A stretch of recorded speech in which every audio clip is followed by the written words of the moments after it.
Welcome to Naked Faith, where we take off the masks, drop the performances, and get honest about what it really means to follow Jesus. I'm Ron, and these are my amazing co hosts, Grace and Michelle.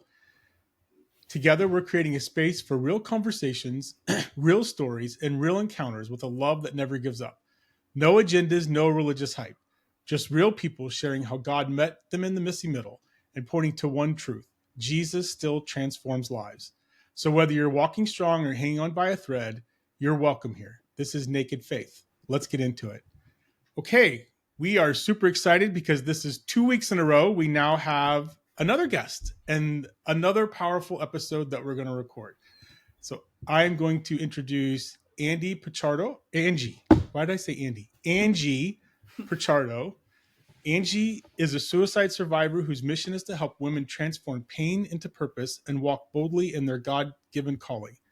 She is the creator of the Align Guide, a 5-step framework that leads women from self-sabotage to spiritual growth, empowerment, and a renewed life. Through her powerful story of overcoming depression, surviving a near-death experience, overcoming addiction, and finding God, Angie inspires audiences to break free from fear, align with faith, and live with intention. Reminds listeners that every day is a second chance to make an impact. Angie, welcome to Naked Faith, and we are so super excited to have you here.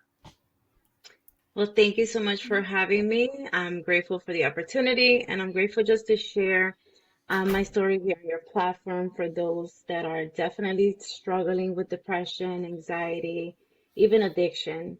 Like again, I have the true testimony of God working in my life and God being real. So whoever that is struggling, that we know that with God, anything is possible.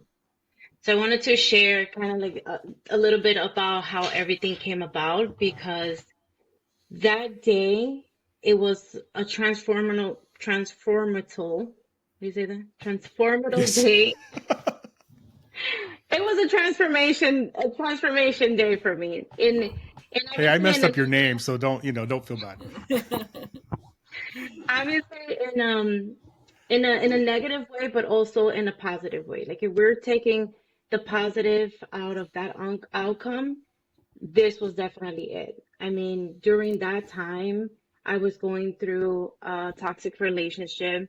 I had depression for months, anxiety, stressed out to the point like my body was actually feeling and showing signs of stress. And it got to the point where that night I just made that choice. Like, I just didn't want to be here. I was just tired of being tired of the circumstances, of just everything. Like, I don't know if you guys get to that point where you just want to quit, throw the towel, like, I'm done kind of thing. But that was the moment for me. So I did make that decision, and I had sent my sister this long note saying my goodbyes, make sure to take care of my son, sending her like money that I had on Zelle, just letting her know like step by step, this is what I want you to do. Because I was determined to end the pain, to end the misery and everything. So that day when I did decide like I'm going to take my life, I overdosed. I was drinking and I flatlined for like a couple of minutes. Then EMT shows up at my house, cops everywhere. They had to revive me. I wake up with pain in my chest, I guess from doing CPR and the defibrillator. And I just remember waking up and saying, why am I here? Like, what's going on? I was still like drunk and high. Like, there's so many emotions that it goes on during that time frame. But one thing that I know for certain is that I had heard God's voice during that time, during that empty void. And it was audible. Like I heard it and I felt it. And he was like, it is not your time. And I guess that's when I got like pulled back in and I wake up. So it's not like people say, they see angels or nothing like that. My experience wasn't like that. And I know for sure because of the way that I was living, if I for real would have had died, I would have gone straight to hell. So I feel like now God giving me that second opportunity is for me to change my life, to repent, to come into walking with Him, you know? And it's been a crazy up and down journey, but just knowing that I had hope, that he pulled me out, that I have a second chance, that was the transformation. Now it's like, okay, now I have to make some steps. I can't be living the same way that I was living. And it was hard at the beginning because it doesn't just go away. Like that's another misconception that we have. Like, oh, once you go to God, it's like one, two, three instance, you're healed, you know, everything changes.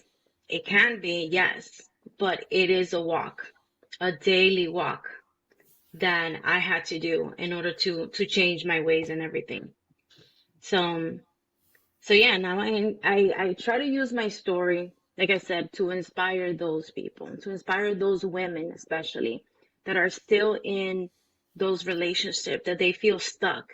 One of the things that I used to feel is that I didn't have a way out. And I know that mostly like when you're in a relationship is because you feel that you can't say no. That's it, or walk away. I'll stay for the kids. I'll stay because I don't have money.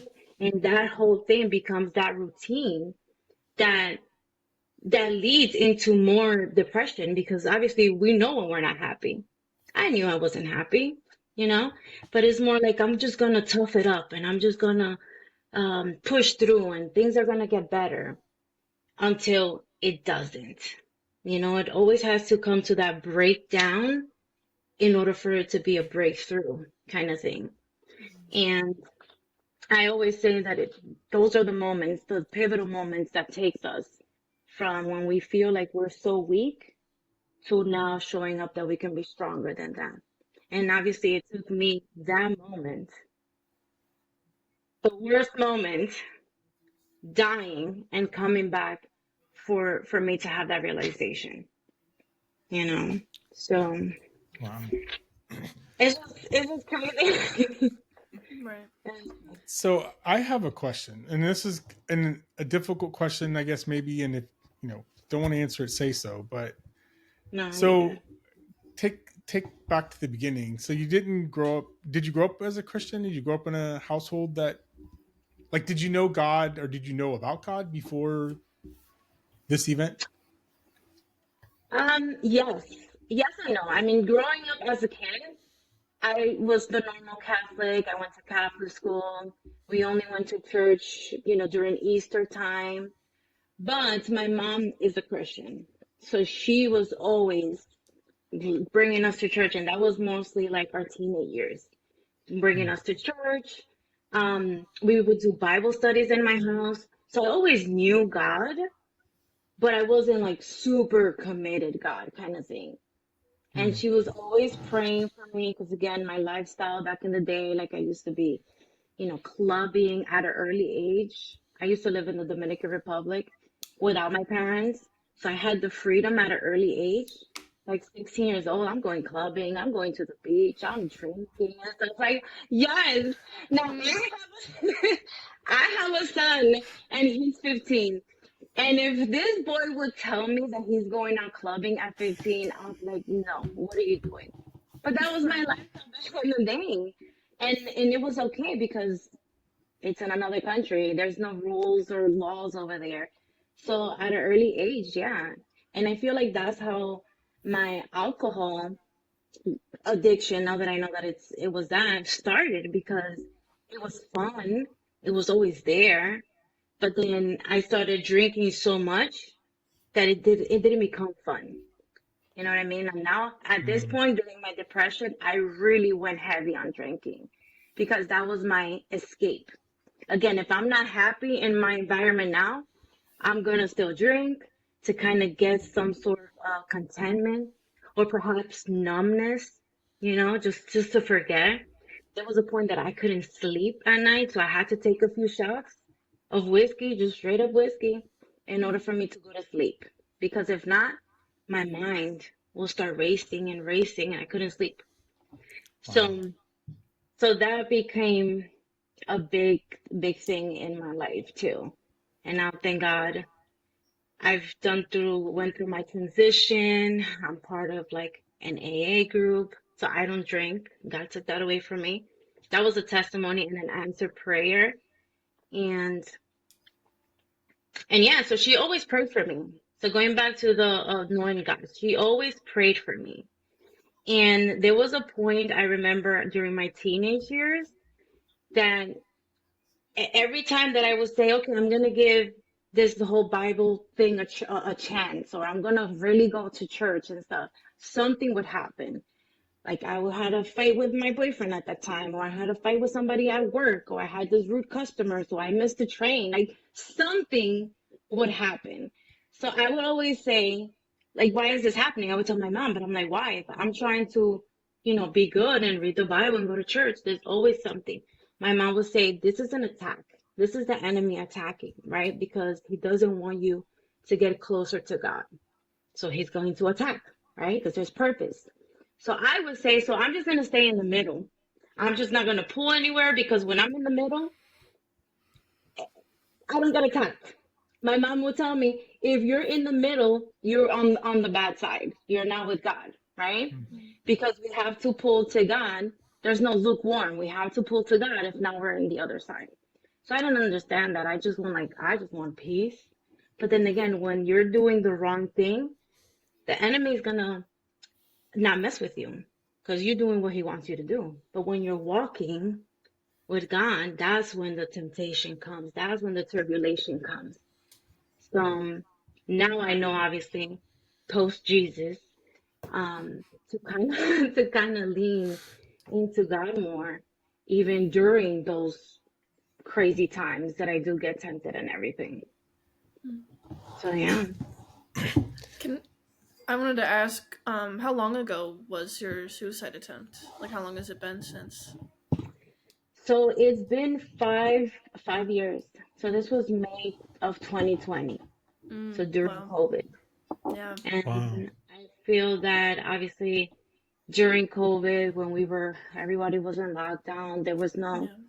let me go out and explore and do fun things. There was nothing we can do, you know? So those were the hard time, especially again with my relationship back then, that I feel that that's why it helped to lead to that experience, because we were just there 24/7. So now if we didn't like each other, when I got home from work, now it's like we're there all the time. So that definitely contribute to everything I did bothered, everything he did bothered. Like it was just not a good environment. So so yeah, and even looking at statistics, like especially during COVID, those suicide rates went extremely high. I mean, people were depressed. Like just knowing that you cannot go outside, you're afraid to get sick. You can't even see your family. I remember that we had to deliver groceries to my mom, and it was like, okay, I'm just gonna leave it outside, kind of thing. Like you don't have that human interaction, so that definitely increased by a lot, Yeah. unfortunately. That's But that's yeah, that's a wild time. Yeah. yeah, Yeah. yeah. Well, I guess my question is, and it centers around suicide. And I don't know, like, I mean, I think I asked you this before, but I wanted to ask for people that are listening. You know, I, I don't have depression, and I've never gotten to that point in my life. And I know when you hear, people that have committed suicide, and I always wonder, like, what gets you to that point? I mean, we just recently there was an NFL player that committed suicide, 24 years old, and he committed suicide, and again, it's kind of mind-boggling because you're thinking this guy's, on the outside appears to have everything. He appears to have it all together, right? And then, so I guess if you could walk us through that, like what got you to this point? I mean, you said you were a mom, so like that is even more, like, and you understand what I'm asking? Like, I don't know how does it help us understand how you get to that point that you felt like this was the only out. Oh wow. Yes. So I feel, and this is obviously is different for everyone, but most of the time, if not a lot, most of the time, that's the only way out that we see fit. I mean, I can speak for myself because it was to end the pain. And I feel like, again, it's also like a spiritual thing because it's like you can hear, like I heard like those ideas planted in my head. Again, it's the enemy, right? It's like, Yeah, you're not good enough. Yeah, this situation is not gonna get better. Yeah, I'm thinking about my son, but I'm like, my sister will take care of me. He'll be better off with my sister, with my mom. Again, I'm the problem. And you see normally people, especially again those celebrities that they you can think like they have it all. They have money, they have fame, they have this. But it's beyond everything on the outside. It's within inside. And I feel like 100% it's a chemical imbalance in the brain. Definitely the enemy, like I said, just putting those ideas and those thoughts. But for me, it was just I just wanted to end it all. And it was more like a suffering. Again, pain is what we experience in the body, right? You can feel pain, but the suffering is from the mind. So just knowing every day the constant thing, even if it's negative. So that constant thinking, the worst case scenario, the worst cases of everything, just going over and over and over. And one of the things is also not having hope that it can get better. I didn't see a way of getting better. I didn't have God. I didn't know God was gonna pull me out. I didn't know. Maybe like if I would have had money that I could have left, perhaps, but maybe not. So sometimes I do think about that. Like, did I really want it to die? Maybe no. But I wanted the pain and the circumstances to end. I just wanted to be happy. I just wanted to just let go. You know, when you get to that point where you just don't have an escape, you just want to let go, you know? And recently somebody asked me that, what would have happened if I wouldn't wake up? Like, what would it be the impact of my family, my son, and stuff like that? And that brought me to tears because I never had thought of it that way. But I would have said, like, I would have known for sure that everything would have been different. Like, my son would have grown up without his mom. My mom would have had to mourn and bury her daughter. My sister wouldn't have her sister, you know what I mean? But, like, those things, I was not thinking then.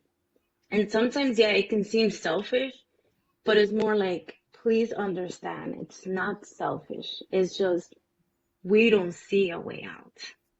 And the one thing also is keeping it in. I didn't talk to nobody about it. First of all, we can't, like where I come from, again, especially being Dominicans, we don't talk about our feelings and stuff like that. You just gotta tough it up. And and I'm from New York, so we gotta be tough, tough. There's no Mhm. talking about feelings. Mhm. So that's another thing. And it's like you keep it in, you bottle it in because you feel like no one can understand you. Nobody's gonna understand the pain that I'm going through. And even if they do understand, would they judge? Like I thought a lot about what would my family think if they would know the type of relationship that I was living, the real thing, like every day. Like my mom would probably be devastated. Like, what are you doing? Leave. But how can I leave? Like I didn't know. So those things is that definitely contribute a lot. And it's not like a one-time thing. Like I wake up today, oh, I'm depressed. No, it's a progression. It's a progression. Like looking at it scientifically, right? We're producing cortisol. Cortisol is the fight or flight. You just feel anxious all the time. Like you're just ready to fight. So imagine living like that day in and day out, day in and day out. There's no releasing. There's no let me live in peace. There was a point, like I said, there was a point that my body was reacting to it. I developed hyperthyroid problems. I never had problems. I was healthy, but I developed problems. I was losing my hair.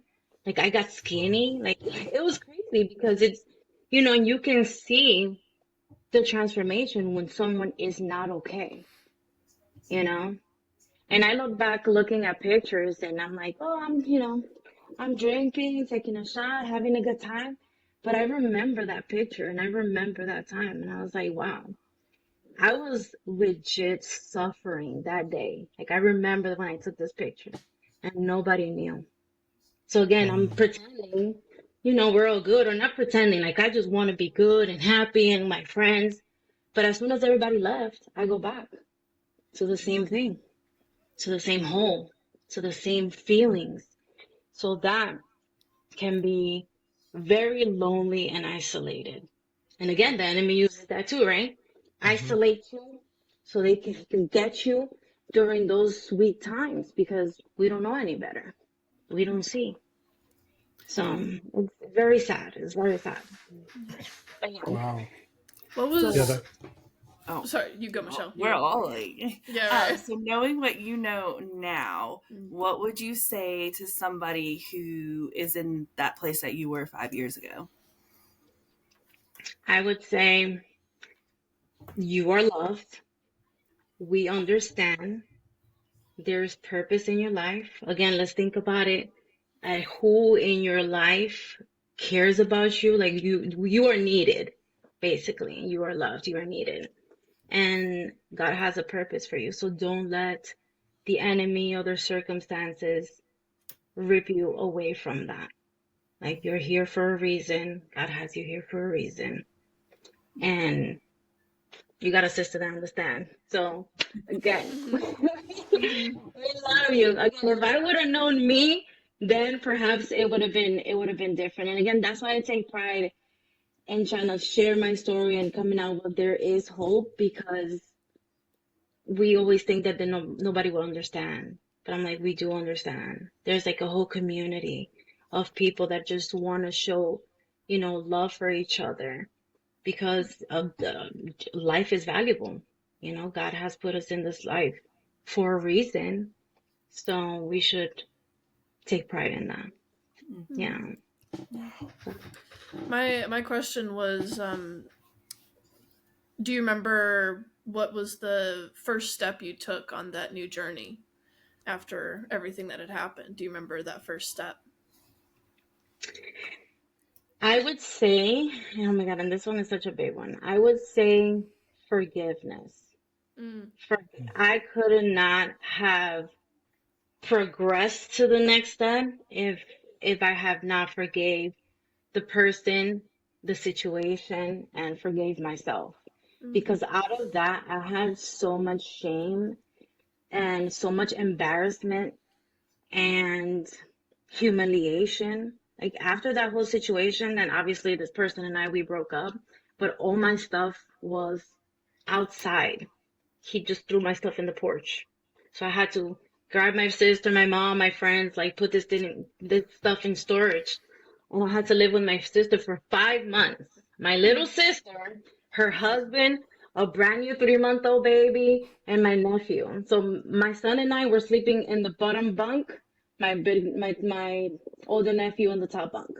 So there was no privacy in this house. I'm like using the bathroom, and my nephew was like, I need to use the bathroom. I'm like, okay, I'm taking a shower. But like, those things that were humiliating, because I'm like, I'm the older sister. Like, I am, so it puts me in a situation where it's humbling.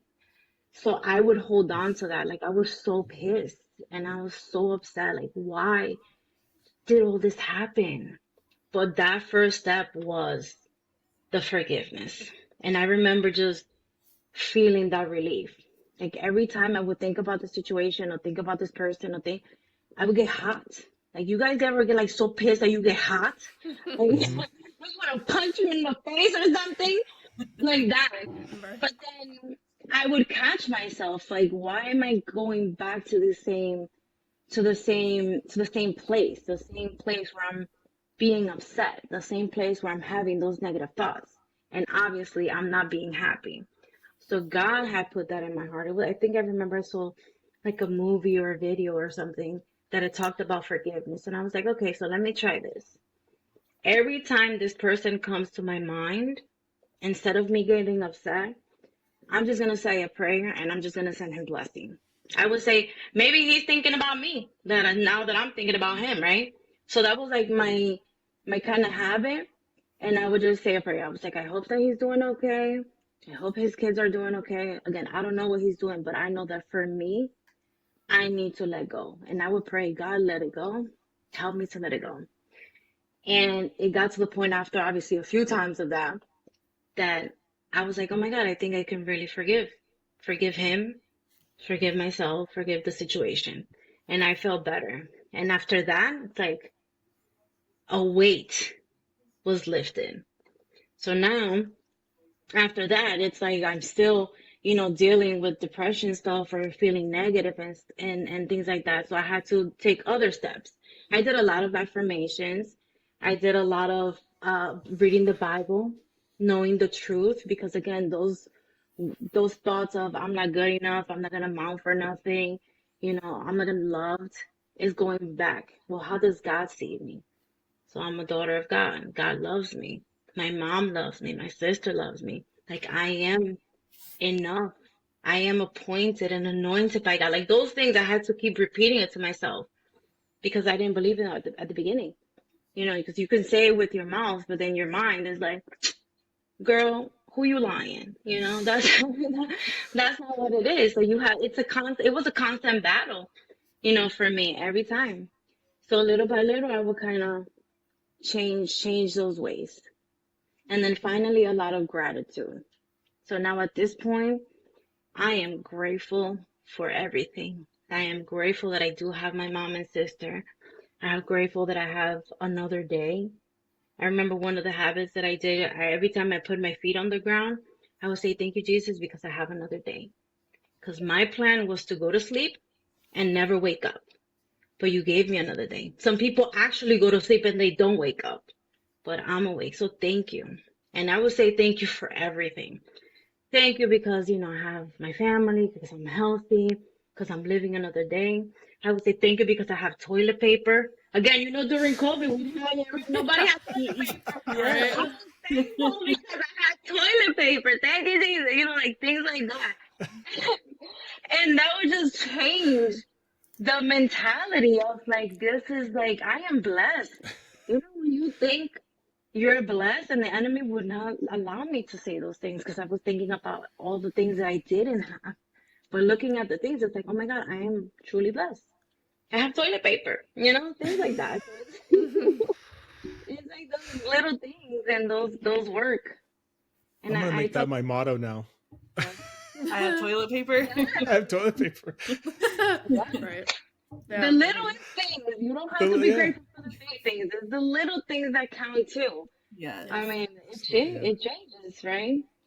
I mean, Wow. it changes, but it's good. So yeah, Okay. those are the steps. Okay, so you said, all right, so how long after your suicide attempt did you stop seeing this individual?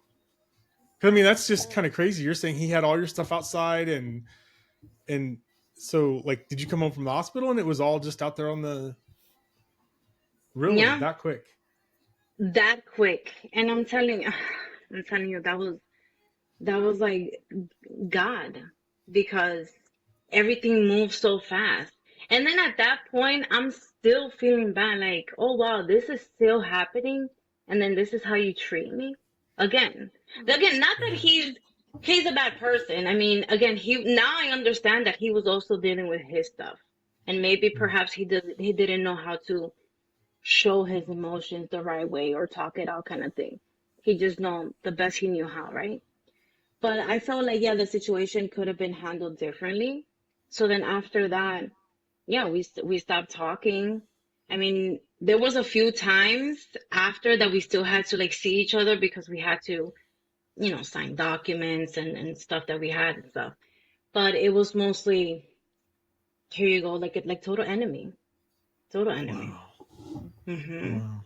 So, and I saw him one time at a fair, at a car show, and I was like, "Oh my God, how are you? How's the kids? Oh my God, the kids are so grown." And I tell you, like, I didn't feel any type of way. No hate, no anger, no nothing. Like, you're just another person. So that was part of me letting go. But yeah, it was instant. After the hospital, I went to my sister. When I came back, everything was there. Wow. That's crazy. Yeah. And again, it was the hard time. He even brought the dog to my house. Like, here you go. I don't want the dog. I'm like, I don't want the dog either. Like, what are you doing? you know? But yeah. I get that. I don't want my dogs either, but I'm just kidding. Like, what am I supposed to do with this dog? That's your dog. Right. But yeah. Okay, so I want to ask you about forgiveness. So, like, that's an important thing that you said.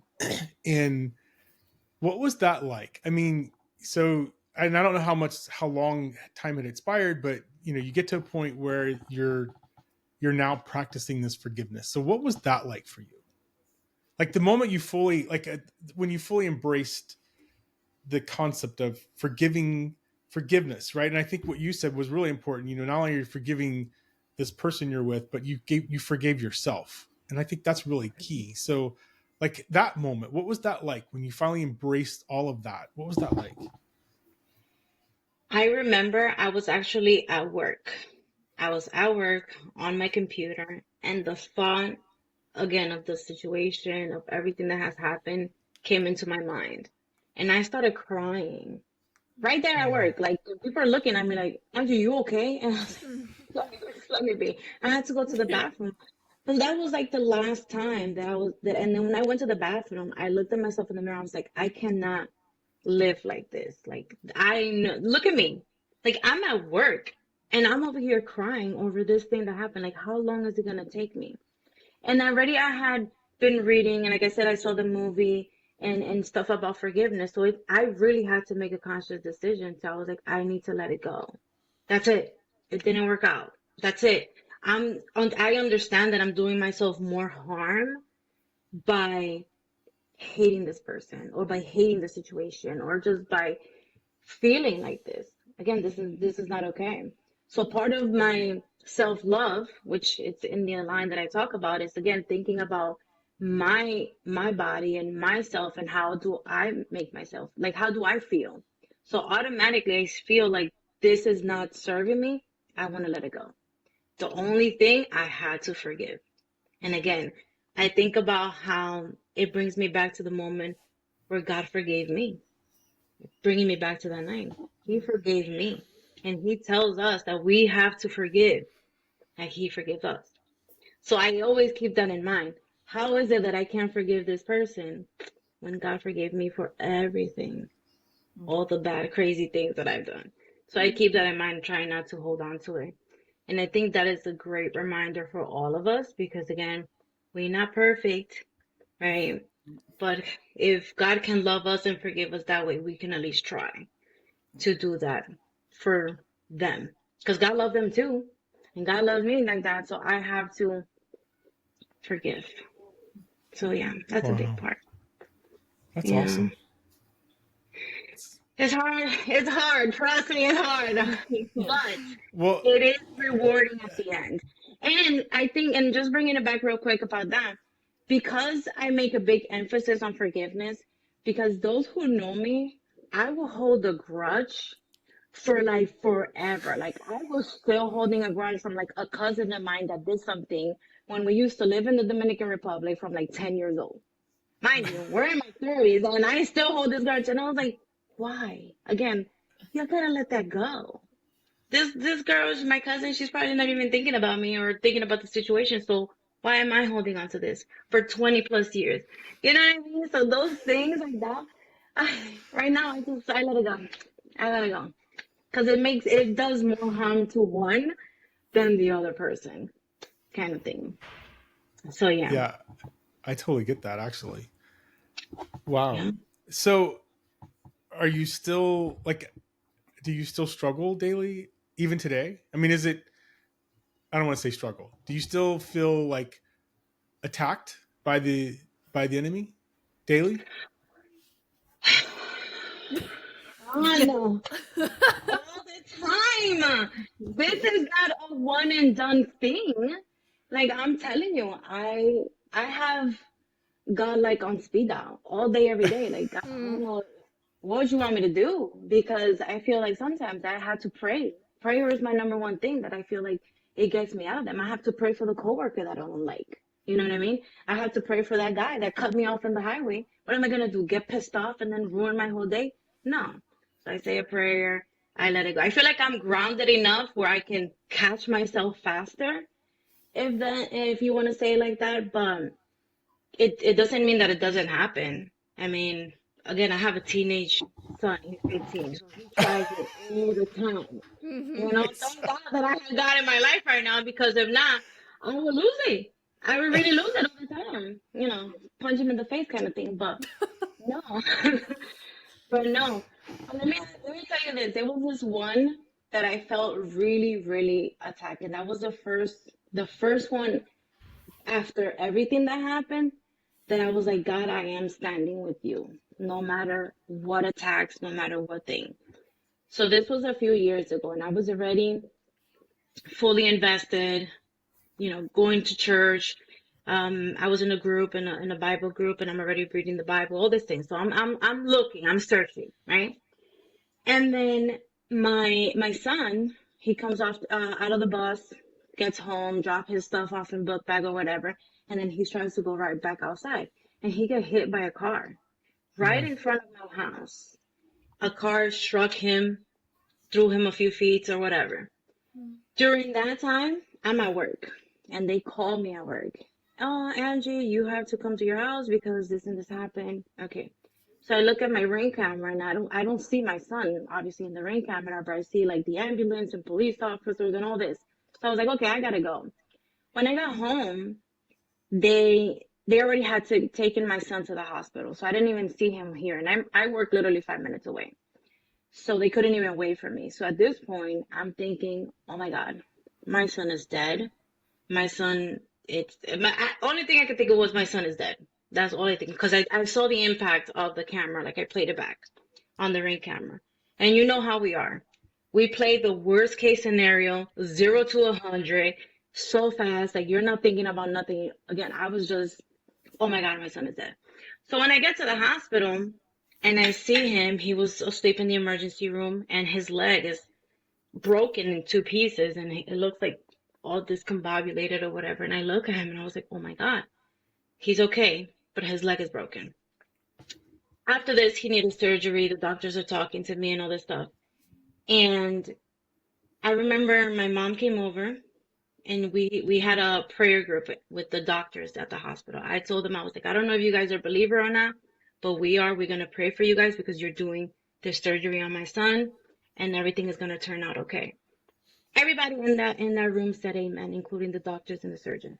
So everything was good. Okay. So now during this whole period of time while he's in surgery, all I can think of is like, why? And I can honestly say, I was like, God, why? And I know we're not supposed to ask or stuff like that, but I'm like, why?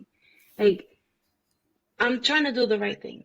I'm trying to follow the right thing, follow you and stuff like that. And then this happened. So why?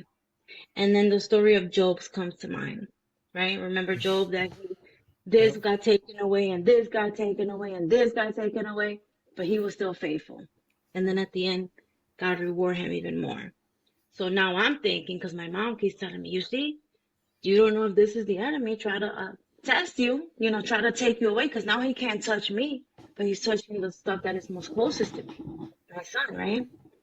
Mm. So I say, God allowed things to happen so that way I can prove to myself that now I'm pulling more on God's side. So I'm not that teenage girl from before that I was like, I'm going to stay in the middle. I'm not going to happen. I already know what God pulled me through, because this was after. So now I had to lean on him.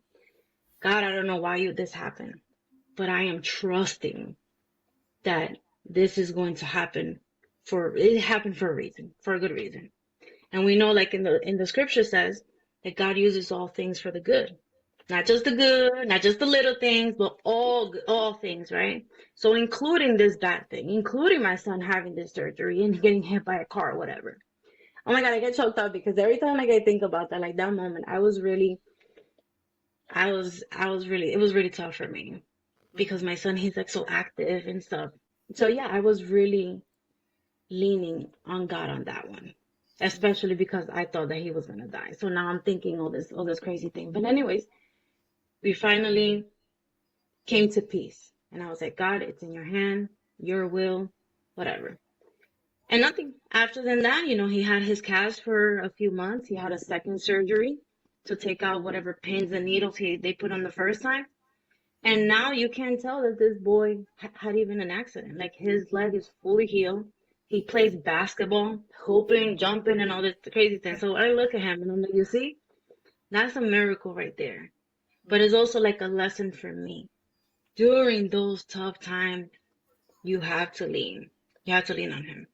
So I take that as a reminder. And he also too, my son, he's fully believer. He talks to Jesus all day, every day. Because again, he was in that situation. Like he could have easily lost his life in that car accident or had brain damage or even, something worse that he couldn't be able to play basketball. But he tells it, he's like, yeah, God pulled me through from that too. So again, for that, I'm grateful. I'm not thinking about, oh my God, this happened. You allowed this to happen. No, thank you because now he's better. I say now, thank you that it was only his leg. That's my positivity on the other side, kind of looking at the bright side. I don't focus on he got hit by a car. I was like, well, thank you that it was only his leg and it wasn't brain damage or he died or whatever. So yeah, so I take that as the enemy does tempt all day, every day, but staying faithful and definitely praying and his will is what pulls us out. What pulls us out of those things, yeah. Do you For sure. Do you recognize like the strength in yourself? It's not all just God, like that's you as well, staying strong and everything. Well, now that you say it like that, yes. Oh. Sometimes no, because you know that we are our own worst critics, or Right. I always want more. Like, yeah, I feel like I can be more churchy. Like I try to, you know, preach the Bible sometimes. I mean, I don't know all the Bible, but I can, I'm learning and stuff. So I'm not there, but I know daily that, yeah, my strength comes from Him. And I just try to do the best that I can and be obedient. So, yeah, I guess I'm stronger because God makes me stronger and then we strong together. Yeah. Okay. But that is definitely something to keep in mind and to highlight. So thank you for saying that. Yeah. So what would you tell people? I mean, this is powerful.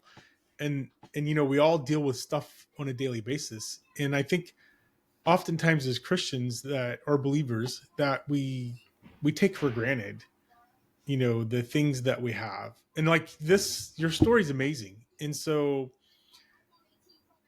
I myself, I've been a Christian for over 30 years and I still myself get caught up in that. Like, oh, why did this happen? Why did this happen? What would you tell people to, how do you get out of that? Like, what would be your advice to people to say, okay, hey, the enemy's going to attack you daily. The enemy's going to keep at you because you're a believer, even more so because you're a believer, because you're walking the path. What would you tell people? Like, you know what I'm saying? What's Angie's advice for saying, hey, you know what? I know the enemy's going to attack me, but I'm going to put on the armor of God. And what is that like for Angie? Yes, that's a good one. That's my favorite one.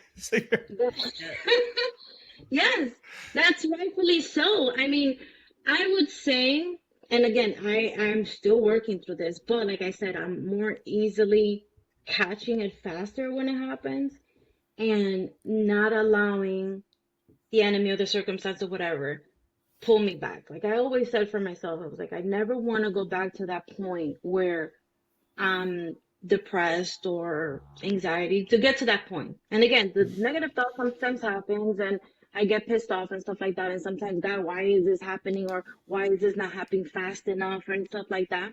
We get to that, but that's our own nature. And God knows that, right? But yeah, the whole keeping the bodysuit on, it's the prayer, the gratitude, and the knowing who we serve and how God loves us, right? Because when we have those things in mind, we can combat it. We can battle it. Is what I'm meant to say. And then always keeping gratitude and prayer. That's number one, right? Wow. Because we have to stay ready. So we don't have to get ready during those times. You know what I mean? Like, again, those times are going to happen. Life is always going to be lifing, right? But how are we taking those things in on a daily is be able to catch it faster and say, not today, Satan, not today. Or leaning into God daily, daily. It's not like, oh, I'm just going to pray on Sunday for my week to be good. Because what happens on Wednesday when the coworker's pissing you off? You know what I mean? How are you going to, how are you going to deal with that situation? So it's an everyday thing. And then covering, and then just knowing that God has the best for you. There's this one verse, Jeremiah 29:11, that it says, "For I know the plan I have for you." Again, we don't know the plan. I want to know the plan. I'm like, God, tell me the whole plan. I will walk the plan if you tell me the plan. Yes. You know what I mean? Like, I want to know the whole thing before I step outside. But that's not the case, and that's where the faith comes from. Like, we need to trust that the good, the bad, and the indifferent, we are going to be able to push through. And then one of the things that I am reminded of those things is, again, what did God pull me through before? Like, and this is for all of us, right? We have that one thing that we know that when we needed God the most, He came through, right? We all have that. Lean onto them, especially when you're going through those tough times. Like, I know you pull me from that.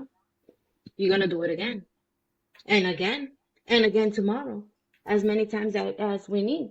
So I would say, yeah.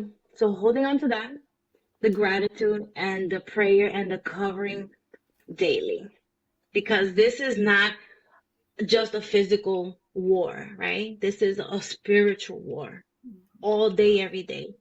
The enemy wants us to sin. The enemy wants us to go down. The enemy doesn't want us to go to heaven. But what is our job? To keep on walking our purpose, walking in faith. And then we can do what we need to do. That's how I see it. That's how I see it. And it just works. And it gives me like this different perspective on just life in general, like this is how it is. And people tell me, oh my God, Angie, because you're so positive, right? Oh, Angie, you're so positive, or Angie, you're so chill, whatever. And it's not like, I feel like I have the peace. And again, that's the peace that we know that comes from God that surpasses understanding. Somebody that doesn't know, they're like, what's going on? Why are you so chill right now? But we know. And again, because I've been through the dark, the negative, the stuff, everything on that side, I try to hold on to this side, to the positive, to the light, to the things are going to get better. That's just hope. Every day. Oh, I hope that today is going to be a good day. God, today is going to be a fantastic day. And sometimes it's not, but I'm holding on to that. You know what I mean? And it changes that perspective that maybe today's going to be a good day because I want to hold on to that. But yeah. Wow, that's awesome. Yeah. Okay, so now you have started this Align. So tell us about that. So the Aligned was kind of like it's a framework and guide that I used with all my research that I did, reading different books, looking at affirmation videos, and just trying to get away, self-taught, kind of how to get away from the depression and lean more on God. So the A in Align stands for awareness, right? That's the number one step, because we cannot fix a problem that we are not aware that is a problem, right? So that's where the awareness comes from. So we understand that we're not feeling okay, that something can be different. Like, what do I need to do to change the situation? So that brings it up to the front of our brain, and then we can make changes from there. But we have to be aware of that in order for us to change it. The L in Align stands for loving yourself. Again, that's the second part. You have to love yourself how God loves us. And with that comes a lot of tricky steps, because people can say, well, that's selfish that you only love yourself and it's arrogant. It's like, no. At this moment, I'm choosing me. What is better for me? And one of those things is setting boundaries. It's okay to say no. It's okay to walk away. It's okay to get rid of the things and people that don't serve you because I want to be okay. And I feel like when we do it like that, that's okay. And I actually even praise it like that because it's like we're taking that into account that we matter, our feelings matter, my mental health matters, and I'm not going to give someone or some circumstances that power. So, with that also comes into play taking care of our body. What does that look like? Working out, eating healthy, or, self care day. Oh, I look good today. Whatever that makes you feel good, that you feel that pampered and loved, going for a walk, something like that. So doing those things increases, again, serotonin, dopamine, all those good hormones, and reduces that cortisol, which reduces that stress feeling, that anxiety feeling. So it's just doing things that you love, right? The I in Align stands for inviting God in. Again, this is what we've been talking about. Without God, we cannot do anything. So we have to let God into our life, whether that's with scriptures, whether that's with prayer, whether that's going to church, again, listening to a podcast, like something that is going to get you filled with God and the Holy Spirit. Because once that, then you let God do its work. Let the Holy Spirit start doing that work inside, right? The G stands for growth and gratitude. Again, we touched that a lot about that. Being grateful about everything. Remember, let's be grateful that we have toilet paper kind of thing. All of that thing. And also increases those feel good hormones. Like again, when you're in gratitude mode, you don't have time to feel lack. When you're growing, kind of doing things that make you feel good, you don't have time to not feel good in a sense. For growth for me is doing like a bucket list. I have this long, extensive, always adding bucket list. And it's either I want to read a book, I want to do a 5K, I want to do a polar plunge, I want to go skydiving, like anything that is going to get me like to that next level, kind of like to push me. And let me tell you that sense of accomplishment, even if it's like small wins, it's an amazing feeling. Like you are 100% on like the good high kind of thing. And then lastly, the N in Align is nurture positivity. Again, we already talked about that a little bit, but it's more like looking at the other side. Understanding that we have the enemy, which is bad. Then we have God, which is good. We have negativity in ourselves and in the world, but we also have positivity in ourselves and in the world. So for every negative or bad, there has to be something good and positive. So it's also training kind of like the brain of seeing the transformation, like what a good is going to come out of this. What is good, not always focusing on the negative, embracing the positivity. So once you start doing those things, again, it just changes the perception of just seeing everything differently, because we know that if we're trusting in God, that things are going to be good, you can see the other side. And also like even how we're talking. I know that was for me a big one because I used to, again, talk a lot of negative. I know we're guilty of that. Like I said before, we are our own worst critics. We're always being so hard on ourselves. And if we really be aware of those words, most of them are negative. So it's also trying to change our words into positive. I mean, the scripture says, right, our power of the tongue can either curse or bless, right? So we want to use for blessing always. And the blessing is good and the blessing is positive. So one example that I always used is I had a friend that she was going to a job interview. And she's like, oh my God, Angie, I don't know if I'm going to get this job. You know, all the negative things. And she's like, I don't know. Things are not going to work out, whatever. So I was like, why don't we look at it the other side? Again, me being the positivity. Let's look at it the other side. think about it. How about if you do get the job? Think about it if the interview does go well. Like what is those things? And she was like, okay, I can see it. If it goes well, then this and this is gonna be the outcome. This is so let's focus on that. Let's not focus on the negative because again, that produces anxiety. You haven't even gone to the interview and you already have anxiety. Why don't you have, you know what I mean? Like why don't you think about it that you're gonna kill it, like you're gonna do good. And then she did good and she got a job. So it's like, you see, you were all stressed out for no reason and stuff like that. Like just those little things changes our mood, changes the outcome, just changes how we think and how we feel. And I feel like it has to be in that order because we have to have the awareness.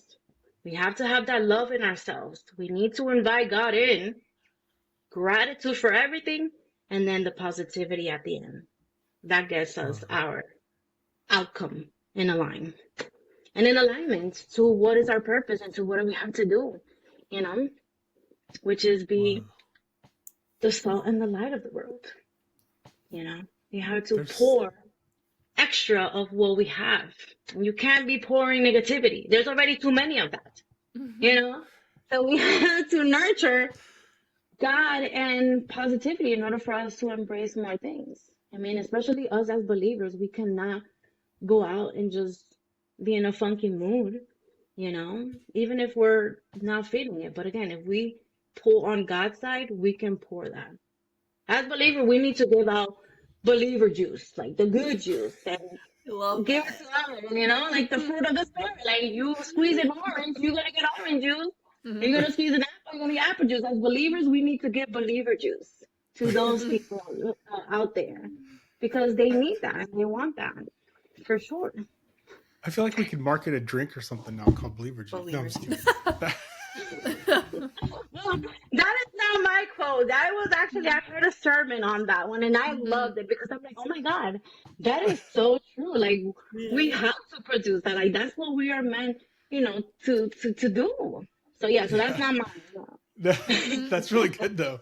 Well, you know, it's like the believer juice. Yeah, I like that. Well, you know, something you said though, it's interesting because when you think about positivity and positive thoughts and negative thoughts, like they can't exist in the same plane. No. You know, so if you're having positive thoughts and gratitude, then you can't be negative and ungrateful. Exactly. Yeah. Exactly. So that's awesome. And again, once you have those awareness and then you sit with yourself, and it's a lot, I did a lot of meditation and that's how I was able to kind of hear and understand what was going up here. You know what I mean? Mm-hmm.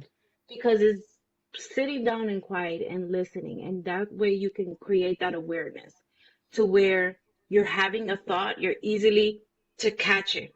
What is this thought? Where is it coming from? Is it negative? Is it positive? Obviously, we want to identify the negative because if it's positive, then you're good.